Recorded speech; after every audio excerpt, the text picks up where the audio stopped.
Hello and welcome back to the Teacher Experience podcast. As always, we are delighted to have you here, so thank you for tuning in again. Please do follow us on Instagram, Spotify, YouTube and Amazon, and if you could have some time to give us a review, we would be really, really grateful. As you have probably heard before, we are Teacher Card ambassadors. We love Teacher Card. They provide some outstanding discounts for teachers who absolutely deserve it. And they work with small businesses. So those small businesses that you love to go to after school or at the weekend or get those little treats for, they can work with them to get a discount. So to get yourself a membership card, you can get 15% off using the code TC15TE.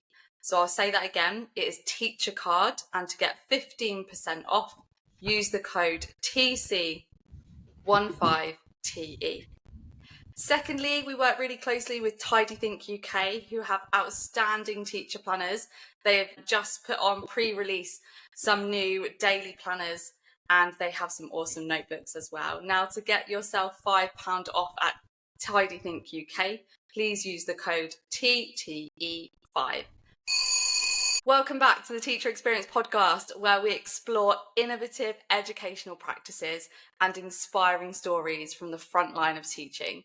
I am your host, Miss Wild, and my co-host is Mrs. Dearman.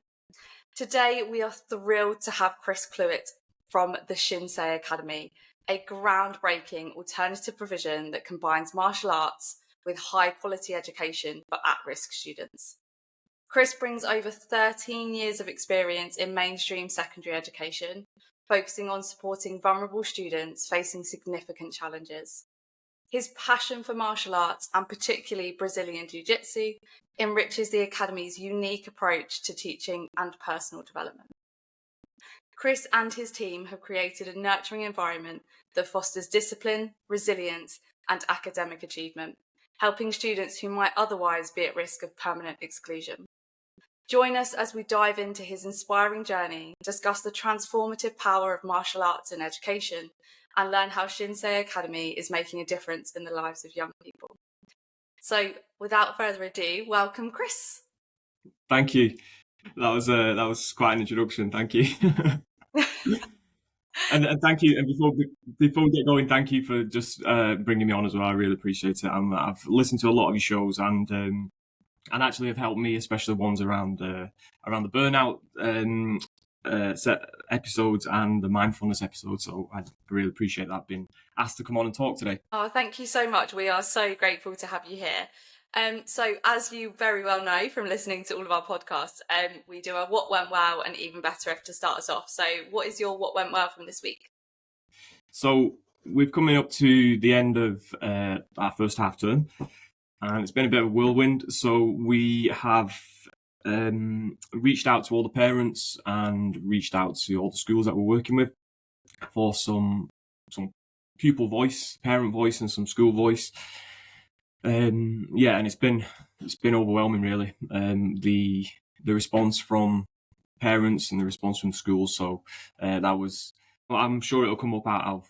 I've got some things to say later on about it, but that's been an amazing bonus for the final bit of half term. How brilliant is that? I love it when you get good feedback from both the parents and the students alike. It's really heartwarming, and as you guys are such a new academy, it's brilliant to get that feedback as well, and to know that you're having that impact. So that's brilliant to hear, and I'm looking forward to hearing some more about it. So what would be your even better if for this week then?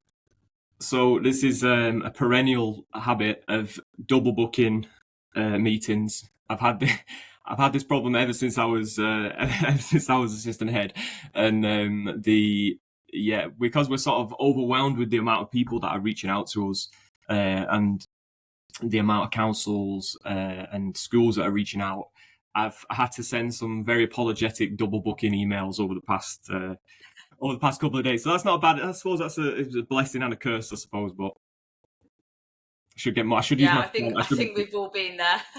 Yeah, we've definitely all been there. We've all done a good old double book and then had to send some very apologetic emails. But how amazing that you're getting so much interest and people wanting to understand what you're doing. really those links with schools where they can sort of start to think about whether your provision is better for the students in front of them. So that's fantastic. Out of interest, what's your current numbers on roll and sort of where you think you're going?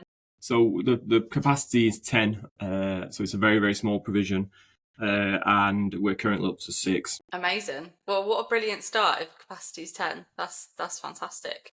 Yeah. So, first of all then, we are going to start off with sort of the origins and inspiration of the Academy. So, I would love to know, and I'm sure the listeners would love to know, what inspired you to establish the Shinsei Academy, and how did your background in education and martial arts converge to create this new this unique provision that you now offer for these students? So I suppose I've got to go back in time a little bit. I started my career in London, and I worked in some really difficult areas, and in some really, really difficult schools. And I was struck really. I didn't really realise it at the time, but on reflection, I was struck really with the amount of support that pupils could have access to within the schools and also within the local area, within the borough. Now, you might have some listeners that are listening from London and saying that can't be true. You know, there isn't that much. Well, now having worked back up in the north, I can tell you that it's a vast difference. So, I worked in a school in Islington called Central Foundation, which is an amazing school, and an amazing borough. So Islington is an amazing borough in terms of resources. And I was working as head of year, and if I had a pupil who was getting involved in gangs or was, getting involved in anything really, I could contact the council, and they would arrange some mentoring very, very quickly. If we had a pupil who needed to go into alternative provision, there was a list of alternative provisions that we could access, all high quality, really good connections to the school.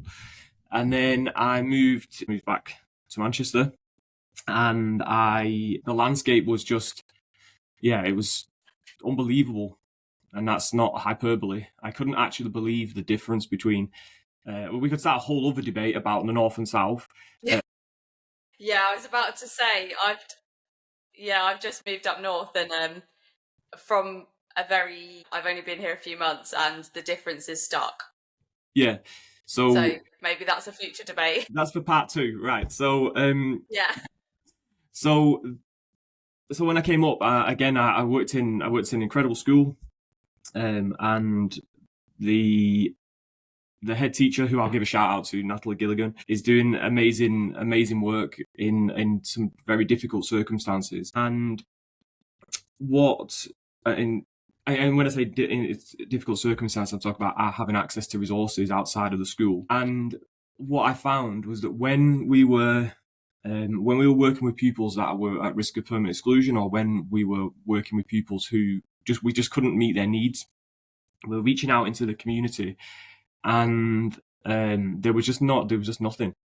Like, there was just no access to any alternative provision. There was no access to mentoring services, and if there was, then we couldn't really be certain that what we were hoping to achieve was actually being achieved. So if we were sending a pupil out to an alternative provision, then there was no certainty of what they were learning. There was no certainty of what the impact was. What were we actually paying for? Did they even attend? Like, we were chasing people up for whether they'd actually attended on that day. So it was just all of this, and of course, then at the centre of this, you've got the pupils who, as frustrating as it is for us as the teachers, that the pupils then were reaching the end of the road very quickly, and just we were having those conversations, which I can still hear myself talking to parents about, saying, we're at the end, there's no other options, we've tried all the things we've got, and actually it wasn't that they tried it, we'd looked at, there was nothing there. So there was just nothing we could use. So I just decided, do you know what? I'm going to do it myself. And good on you. That's honestly so heartwarming. It really, really is, because I think, well, we're obviously on the same page that every child deserves an education, regardless of the situations that they're in, whether they've been put in or, I mean, every child has their individual story. And when the provisions aren't there, or the communication between the provisions and the schools aren't very good, or they're breaking down, or they're not consistent, you can't, well, one, it costs schools money to do, and secondly, you can't guarantee that the children are getting what they need. And we have a responsibility, one, to safeguard these children. If they're on roll, we need to know that they're safe. Yeah. That is our responsibility. And two, to make sure that they get the education and the holistic development that they deserve. I think that's really interesting and nice to hear that your inspiration came from. So I suppose leading on nicely from that, let's focus on a bit of target audience. So can you explain to our listeners the specific challenges faced by the students at Shinsei Academy, particularly those at risk of permanent exclusion, and how your programme addresses the needs of those children? Yeah, so the pupils, so there's a couple of common commonalities between the pupils that we're working with. So they all have a deep hatred for mainstream school, because they feel that actually they recognise themselves that in a lot of cases they've been let down. Now, this is not to cast aspersions on schools, because I've been there myself. I know that it's how difficult it is to be on the other side and to be in the mainstream school. So this is not what I'm going to say is not a criticism of any school. But they feel themselves that they've been let down. We have the most common feedback from the pupils is that they feel overwhelmed in the school, being in the mainstream environment. So they feel that it's too noisy, it's too fast paced. They don't get the chance to speak to the teacher. They don't have the chance to get the support from the teacher, because unfortunately, when the pupils are going through this cycle of exclusion, and then reintegration, then exclusion and it's hard to break that cycle. And actually, what suffers quickest is the literacy and the numeracy skills. And then once that cycle begins, it then is just just a domino effect. So that's the most common thing within the pupils that we're working with. So the sense of feeling overwhelmed in the mainstream, and then the literacy and the numeracy. So they're very open as well about creating chaos in school in order to get out of that situation, and feeling a sense of embarrassment. That actually they don't want to look like they don't know what they're doing. They don't want to ask the teacher for help in front of everybody. So they just rather just walk out and just cause chaos and get sent home. It is that vicious cycle, isn't it? You see it all the time with that vicious cycle of, if a child gets removed from a lesson, and we're sort of talking about the beginning of this behaviour. You see a child get removed from the classroom, the next lesson you might see them act up a little bit because they don't understand the content, and the way that they get out of that situation is by acting up more. And then you get this vicious cycle of they're never in the classroom because they constantly act up, so they constantly get removed, leads to exclusions. They may be put in the school's alternative provision, try and get back into mainstream, but it doesn't work, because as soon as they've missed content in that classroom, that sheer feeling of being overwhelmed just escalates. So actually trying to reintegrate once they're past a point becomes really difficult.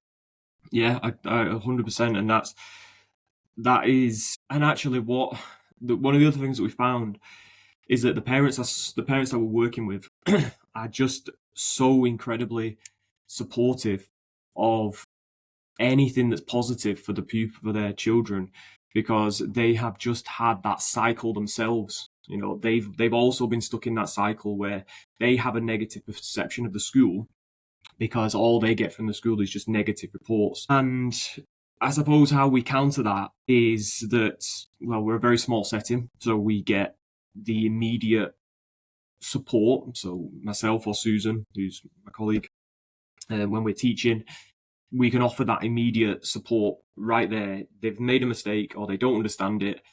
There's no shame. Everything is framed in a positive, so there's no shame in it at all. And they correct it. then we'll support them while they do a couple more, and then that, you know, they just move on. So they get that immediate support. I feel that one of the things that they've benefited from the most, and we can talk about relationships as well, but is that they don't feel like they're in school. So they're in a very structured environment. This is a very structured environment, and we keep it's mapped really, really tightly about what they're doing each day and what they're learning each day. But they don't know that. Like, they don't feel that they're being, like, they're in such a tight hold, if you like, because they're free to get up and get some food if they want midway through the lesson. They can have a movement break and they can go and get themselves a drink. If they need to use the toilet, they can go to the toilet. You know, there's just that freedom to move around. But actually, when they're sitting at their desk and they're working, they're getting an education that is, I would argue, better than what they would be getting in the mainstream, because they've got exactly the same lesson, exactly that we're teaching them. We're not doing random worksheets or just odd lessons here and there. It's a fully mapped curriculum. So they're getting that full mapped curriculum in an environment that is just perfect for them. So the work that we've seen from them is just overwhelming, really. Yeah, I think there's a huge thing to be said for, well, firstly, obviously small class sizes, and being able to, because it's a small class size, being able to provide that flexibility and needs. And now we're obviously in mainstream, so many teachers are seeing bigger class sizes. And I heard a teacher say that, or a head teacher say recently, we're in an SEN epidemic where so many students are coming in with SEN needs, class sizes are getting bigger, yet nothing else is changing. And actually, if we went, and yes, half the problem is the teacher crisis, but if we went back to small class sizes, availability of having that flexibility where students can get up, they can go to the toilet, because they're in a really strict environment, but one that has flexibility. I have a class that is 10 if everyone turns up, or more likely 4 to 6 on a regular basis. And I would argue that they are more successful than a group that are higher up than them, because I have the ability to adapt that lesson. I'm teaching them exactly the same curriculum, but those children that have the smaller class size, I can give every single one of them a lot more of my time. It's much more easier for me to go have a movement break, or you can get up and do this. Does one of you want to come to the board? Let's have a class discussion. But to try and do that with 30 children is completely different, so that you aren't meeting those needs with a bigger class. Yeah, and an example of that is that there's a pupil who has ADHD, and he can't sit in the seat for long, okay? And what he likes to do is to change the seat that he sits in. So he'll pick up his stuff, or he'll stand on the other side of the desk, standing, doing his work from the other side of the desk. And then he'll go and switch positions to a different seat. And actually, that's fine. He can do that. He has the freedom to do that. That makes him comfortable. That is the movement that he needed at that moment. And I can see, and Susan and I reflect on when we were in the mainstream. And again, it's not a criticism of mainstream, but we think if a student would have stood up on the other side of their desk and started writing with their back to us, we would have had to then immediately say, sit down. You can't do that. You need to go and stand. And then that cycle just escalates just really quickly. So, we've some of the pupils that are here have, in the rap sheet that we got in their referrals, are within their school environments are incredibly challenging, but we have not had a single incident of having to have a crossword with anybody, or them having a crossword with us, or them doing something that we don't want them to do when we have to raise our voice, or there's just been none of that, because there is the freedom within this very, very tight system to when they're feeling overwhelmed, to go and get something to eat. And they do use it. I can see that what they're doing. They'll be struggling with something, and then they'll say, "Oh, can I just go and get a drink?" And I'll say, "That's fine." And then the kitchen that we have it's got a big window on it. We can see what they're doing, and they just stand there for a second, get themselves a drink, come back, and then carry on. So just that little escape for that 30 seconds, a minute, is exactly what they need. Yeah, how fantastic as well that you've been a whole term and there's not been one raised voice. Like that is outstanding. The fact that, I mean, as teachers, naturally we all try not to raise our voice at all. We try not to have strong words, but when we're in that high stress situation, it does happen. And unfortunately, misbehavior does happen and we have to deal with it. But the fact you haven't had to do that because of, you've obviously created a really consistent and safe space for those children. So yeah, well, congratulations more than anything. So well done, you guys. So I suppose that all sort of leads nicely onto talking about curriculum integration. So you said they're still obviously getting the same lessons, they're still getting the same curriculum. So how do you integrate core GCSE subjects into your academy, and how does that fit in with the martial arts training? So yeah, I suppose what is a typical day for your students at the academy? Yeah. So just on the lessons that they get, just before we go into how we integrate it, there's when we started doing this, and before we actually started running this, there was a lot of eyebrows being raised around whether we were going to teach GCSE level, or we were going to do functional skills, or just functional maths and English. There was some eyebrows raised when we actually said, no, we're going to teach it as GCSE, but we will then in our own teaching practice will adapt the lesson to suit the child, rather than just starting on, just starting at a low level. I suppose it's to do with aspiration, isn't it? And actually, the pupils, we constantly talking to the pupils about their exams, because they inevitably are going to sit their exam. They're not going to be removed. So rather than starting them on a low level, we start at the GCSE level. We say, look, these are the exam questions. These are what you're going to be expected to do, and then these are the steps to do it. So, I'll go more into that in a minute. But that's just, it's important to know that we teach it as GCSE. We recognise all the work that they're doing with the unit award scheme. So they do get certificates for the work that they produce through AQA. But yeah, we're not doing it as functional skills. We're doing it as GCSE. So in terms of what the day looks like, and how that fits into the martial arts. So I pick everybody up. So I have a minibus, and we pick everybody up from about 8 o'clock. Again, that in itself is just a really nice experience. The pupils all being together as we're driving around. Well, it's you're already a sort of, if we be a bit sad and linked to the teaching standards, you're breaking down those barriers. You are 100%. breaking down the barriers to education by going to pick them up. Like how incredible is that? One of the other things was that pupils weren't attending. So if we'd paid as when I was a teacher, if we paid for a pupil to go and we weren't actually sure that they were coming, we're in Oldham, but we're picking pupils up from other boroughs. So actually, it's quite difficult to get them over here, even though we're right next to the tram. They're not going to attend. So we just decided, we're gonna get everybody. We're gonna get everybody here, and we're gonna pick them all up. So again, like breaking the barrier down. So I start picking everybody up from 8 o'clock. We get back around about 9, and we sit. The first thing we do is we all have our breakfast. So we all sit and have our breakfast together. Best way to start the day. It is the best way to start the day. Yeah.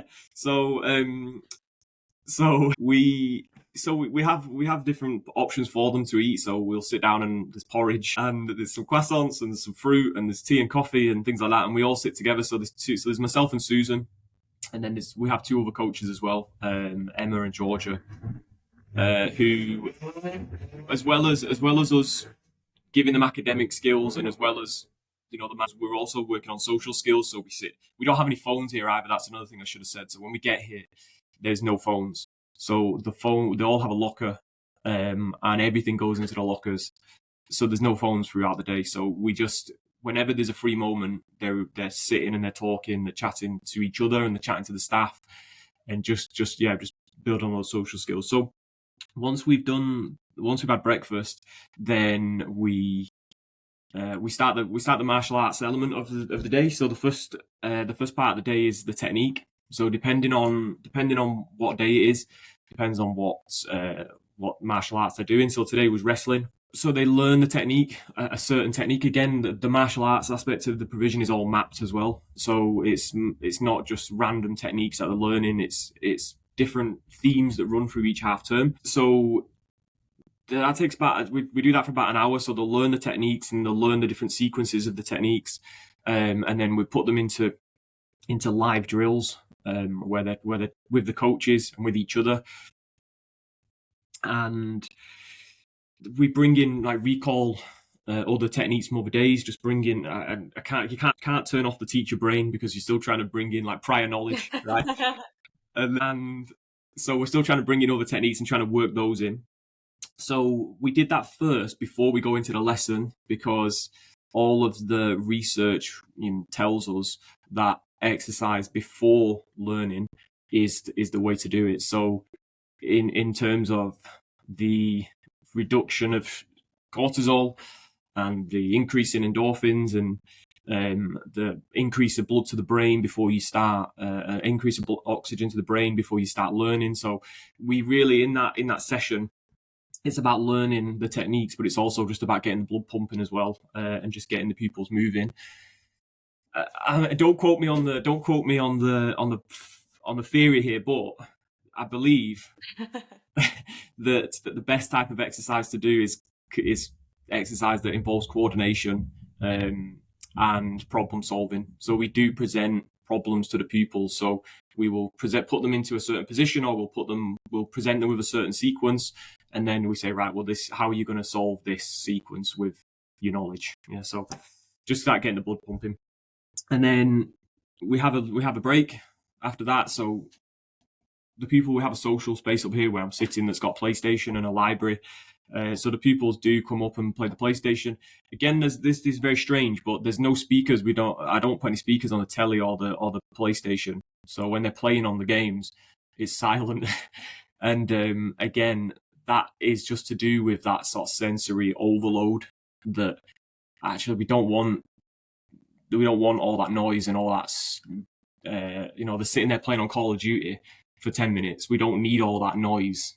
Yeah, or they're playing FIFA. We don't need all that background noise, so we just keep it nice and quiet. But interestingly, some of the pupils do actually like to go and sit in the library. We've got lots of martial arts books in there, and they do actually like to sit and read and just look at the martial arts books and look at the techniques. So that's really, really special. And I actually didn't expect that to be a part of it. But that was again, it comes back to that, when you provide someone a safe space and normalize certain behaviors, then they start to do it. Because I know, working in mainstream, there's a stereotype of which type of child will go to the library, but actually, if you take out maybe I'm really stereotyping here, but the cooler kids, normalized sitting in a library and looking at something they find interesting. And actually, when you say it's exactly the same as looking on the internet at things you find interesting, but it's just in a book, and you sit down in a library and look at it, actually, it's actually not a bad thing to do, and they're really developing themselves. And I'm sure you're obviously fully aware of the stats around reading and life chances. So the fact that you've normalised that behaviour is fantastic. So I feel like there's a lot of congratulations going on today, but well done you for normalising. Then we go to, so once we've had a little break, again, just because the students get so hot, we found that when we went straight from the technique straight into the lesson, the first 10 minutes was just like the pupils cooling down. So we gave them a bit of short break, and then we go down to the lesson. We complete whatever lesson it is, depending on the day. So English or maths, depending on the day. And then again, that's all that we teach. As I said a minute ago, we teach that as if it's the classroom, as if they're in a mainstream class, but with the support that you get from the teacher that is missing from that mainstream, like we spoke about. And then we go to everybody's favorite bit, which is when we go down to the sparring. So we have full contact sparring. And amazing. Again, this was something that people were raising. A lot of people were raising their eyebrows at, because a lot of the pupils that we're working with, are known to be, they're known to have been in trouble for fighting and things like that. So there was a question around, well, why are you kind of presenting that as an opportunity to fight every day? And actually, what we're trying to do is, first of all, we're not about that. That's not what this is. But actually, through the process of sparring, which is very, very controlled, we isolate different parts of their knowledge. So let's say today wrestling. So we isolate a certain move, and we'll say, right, so from this position, you're going to wrestle out of that position, or you're trying to get to this different position, and they're wrestling full contact, full pace, but in very constrained sort of conditions. And then, so once we've kind of read the room and sort of see the vibe of how everybody's getting on with it and the level that everybody's working at, then we'll kind of pick it up a little bit further, and we'll say, right, now we're going to add in this element, or we're going to add this element. And then when we get to sort of full sparring, that's the point where the coaches will come on and do the sparring with them. So then we can control. They're doing full sparring. They're doing full sparring with us. They're fully going for us. But again, we're able to control it and control the pace and control the power and actually what they learn through that. And that's what I try and tell everybody is we have actually at the end of the day, we have a little session where we sit and do reflection. We reflect on what they've learned that day. They reflect on what they found difficult, and they reflect on what values they would display in that day as well. So we talk to them about values all day. And actually, most of the time, we either get them saying that they showed resilience or they showed bravery, because they often, with the coaches, they want to stop, because the coaches will take a pace really fast with no power, but they'll take like a really fast pace, really, really wear out the pupils. And actually, they want to stop within about 30 seconds. And we have to say to them, no, come on, this is it. This is what it's about. This is when things get difficult. We can't quit. Come on, this is called resilience, and we're really pushing like that. We haven't yet had a pupil who stopped midway through and refused to do it. So that kind of, and then when we sit back in the reflection session after all the sparring's done, they fill out these forms, these booklets, and we talk to them about that. Okay, so when can we apply that in our lives? We've just been in a situation there where it was really difficult, and you could have just quit. You could have just walked off, and no one's stopping you walking off the mat. So how can we apply that in our lives, and just getting them to sort of see the benefit of martial arts?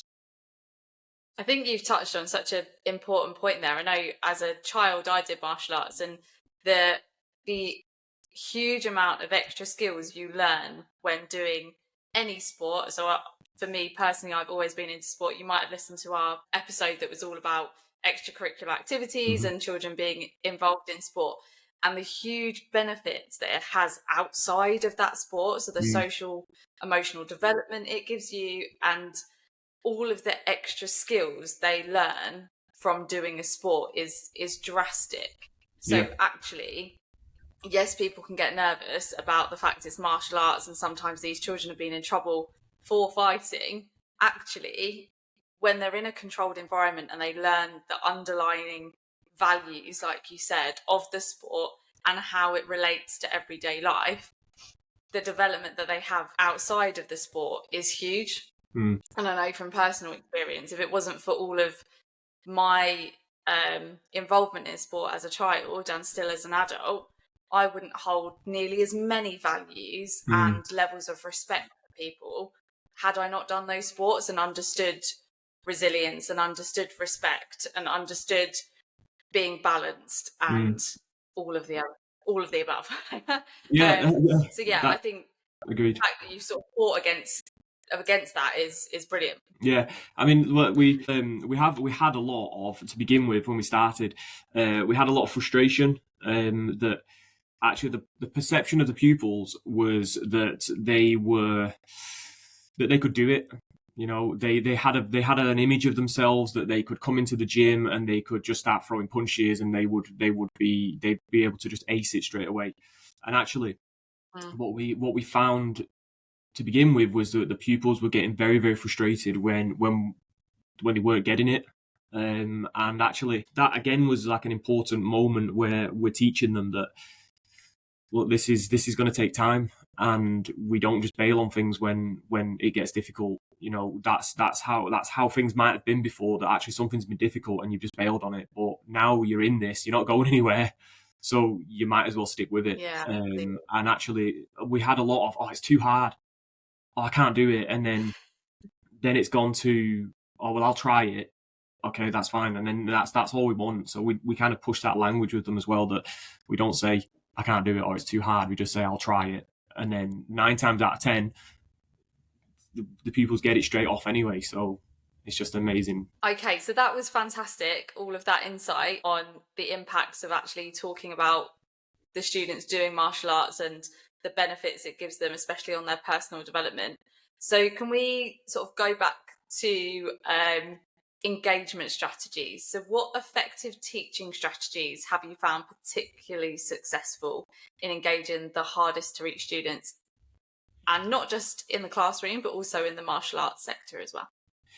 So one of the things that that we're big on is the modeling of everything that we do. So the modeling, if I talk from myself to teaching English, everything that we do with the pupils is modeled before they do it. So today we did the other day we did a little bit of work on descriptive writing for question 5, language paper 1. So it's still connected to what they're doing, and I broke it down into little bits, and I modeled what they were supposed to be doing. And then I gave them, again, like very, very strict parameters of what I wanted them to work on. Very easy criteria to hit. Actually, the confidence, just building up their confidence to actually be able to hit what they perceive as, what they feel are massive goals, or massive, not goals, that's not the right word, massive milestones in that lesson. But actually, they're actually very small and very simple to hit, and that just builds up the confidence of the pupils to then go on to the actual big things, like, you know, the big independent writing part of the lesson. So then, again, in the writing tasks, which predominantly the pupils, you know, I know from work, like when in mainstream, the pupils do not want to do independent writing on the whole. So again, just having really clear scaffolding for the pupils, that if they are struggling with a piece of writing, then they can fall back on the scaffold that I'd already created for them. And actually, if all else failed, they can still produce something, a really clear scaffolded piece of writing that they can just build on themselves and just add a little bit in. And actually, they would feel in that sense that they've really, and they have, it's genuine, they have actually created something themselves. And again, that confidence the confidence to just push on to something harder. So modeling, scaffolding, and that was the other thing. So short tasks, like we break everything down into really, really short, couple of minutes each time. When we do independent writing, even when I'm setting them off on an independent task that's a little bit longer, I'm still stopping them every couple of minutes to just say, okay, pause, you tell me what you've got, and then I write it up on the board, and then I make the corrections. I'm typing it up and I'm correcting. Okay, I think you should probably say this. Why don't you change it? And then it's just that, and then they set back off again, and it's just that sort of constant building confidence through short tasks, winnable objectives. Absolutely. Thank you for sharing those. It's nice to hear that actually it's the same concepts that are being used by you that teachers really should be using in their pedagogical techniques and within their teaching and learning techniques. And yes, it looks slightly different in every classroom, but by modelling, using short tasks and using scaffolding, you are going to be able to support your most vulnerable children and the children with the most need. But actually, you've said a lot now, not necessarily using the same wording, but you're teaching from the top. You are teaching exactly what they need to know to pass their exams. But by modelling, scaffolding and doing short tasks, every child is supported to be successful. And every classroom will look slightly different depending who's in front of you. But essentially that's what we need to do, and we need to teach from the top. So this is the one I'm really excited about, because I think these are just the best parts in teaching, and it's why we all do our job. Have you got any impact stories? So can you share a success story or a moment that has particularly stood out to you? Yeah, so I said earlier on about the what went well, that we had conducted the parent voice, and the parent voice was, it was overwhelming really, for myself and Susan to go through and kind of hear the parents' opinions on what is happening with their children, because they're seeing a big shift in their behaviour at home, and we were kind of overwhelmed with the parents' response that actually wasn't just improving their academic skill, or it wasn't just improving it wasn't just making them happier, it was actually improving the dynamic at home. They were actually having things to talk about. They were actually wanting to share positivity. So I'm just going to read, just very quickly, if you'll allow me to, the one part of the parent feedback. I'm going to refer to these people as Jay. That's not their name. So overall, there has been a huge improvement with Jay all round. I believe the methods of teaching have made a big impact on him, and he feels proud of his efforts, and he's surrounded with positive reinforcement. This has given him greater confidence in his work, especially as previous to Shinsei, he wouldn't have attempted to complete any academic work at all. He also has a fear of asking for support. He openly admitted that he would rather be sent out of class than embarrass himself by asking for help. I can tell Jay feels comfortable in this environment and around the Shinsei team. He's eager to show me his work and to tell me about his days. Before Shinsei, it was really difficult to have these sorts of conversations. Now I don't have to ask. For me, I can see that the team are working to Jay's needs and style of learning. He will openly compare Shinsei to other educational areas, and he's recognising how much he's learning. And it's giving him the motivation to want to learn more in all areas of his education. The difference that the team have made in such a short space of time is astounding. As parents, you've reinforced the hope and aspirations we have for Jay, regardless of any boundaries he may face. So, there you go. Wow. That's That's pretty actually special. given me goosebumps. Yeah, I have no words apart from, I have no words. That's amazing. That is really, really amazing, and completely highlights the impact that you guys are having on students and their families. Mm. I think something that's really stood out for me there is the fact he's not only improving in an educational setting, he's improving holistically. So at home, he's having a better relationship with his parents. How incredible. Yeah, I know. It's and actually one of the other, so myself and Susan, myself and Susan and the other coach as well, we all train together outside of this, and some of the pupils have started coming to the place where we train as well, and actually getting involved in that. So actually, it's just having a wider reaching impact. So that's what it's all about, I suppose. Fantastic. Well, thank you so much for sharing that. We really appreciate it, and I'm sure our listeners will be delighted to hear that there is such positive feedback coming your way. So to end all of our episodes, as you fully know, we do a research bite. So please, could you share a piece of research or a book that helps you run your provision on a daily basis? Yeah, I've got two, and I actually brought them with me. I brought them from home today. So amazing. So this one here is called "Don't Send Him into School Tomorrow." This was by Jarlath O'Brien. So an amazing book talking about it's about Jarlath O'Brien's experience as a head teacher, and working across the sectors, and actually the subtitle is shining a light on the marginalised, the disenfranchised, and the forgotten children of today's school. So it just contains lots of reminders about, as you've said on many of your episodes, and as you said at the start, that actually every child deserves education. And there's a very apt chapter called I'm going to have to find it. I think it's the litter on the highway to outstanding. And actually, a lot of the pupils are just kind of forgotten about if then in that there isn't the yeah, I could go on about it all day, but that's an amazing book. So I'm conscious. I'm conscious at the time. So the second one is another one called On the Fringes, On the Fringes by Jackie Ward, which is again just the subtitle is Preventing Exclusion in Schools Through Inclusive, Child-Centered, Needs-Based Practice. So I think that the both of those books and everything that we try and do here is just about being child-centered. So they both contain reminders all the way through about actually it's always what's best for the child.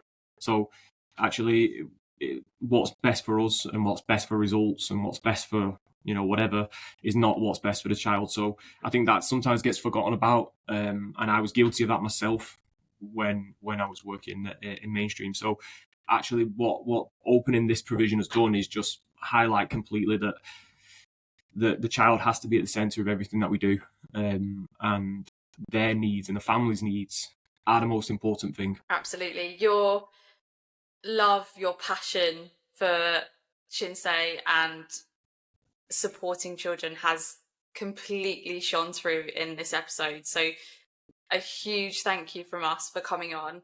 Thank you. I'd just like to finish with sort of saying a few things that have really stuck out to me. So one bit of key information that I thought was really interesting was you doing the all having breakfast together, and really improving their ability to have that social interaction and develop their ability to have those social skills, especially by putting their phones away. The fact that you start with a bit of exercise to reduce those cortisol levels, increase their endorphins, and sort of get the blood pumping so that when they do get into the classroom, their brains are ready to work. Also makes sense why me going to the gym means my brain works a bit better when I get to work. And then the fact that you're using the same concepts as we use in mainstream, but obviously because you've got those smaller classes and you've got that safe space for these kids, it's having a really high impact. So using the modelling, the short tasks, the scaffolding, but still teaching from the top is brilliant. And lastly, just that quote from, or that snippet of feedback from your parents was so impactful. And I think I will save that little snippet and listen to it on repeat. I think just on those days that when us teachers have a hard day, I think we need to always remember, write down the good moments and record those good moments so that you can look back at them, because teaching is stressful, teaching is hard. But actually, I think every single day we all do have a win. So recording those big wins and looking back at them, it can be really, really helpful for our well-being. So finally, Chris, thank you very much. And I'm sure we will speak again. Lastly, thank you to our listeners for tuning in. We hope that you've enjoyed this episode. We would love to hear your feedback about what you're enjoying. And obviously, if you could follow us on all of the social medias and Amazon, Spotify and YouTube, we'll be really grateful. Thank you very much.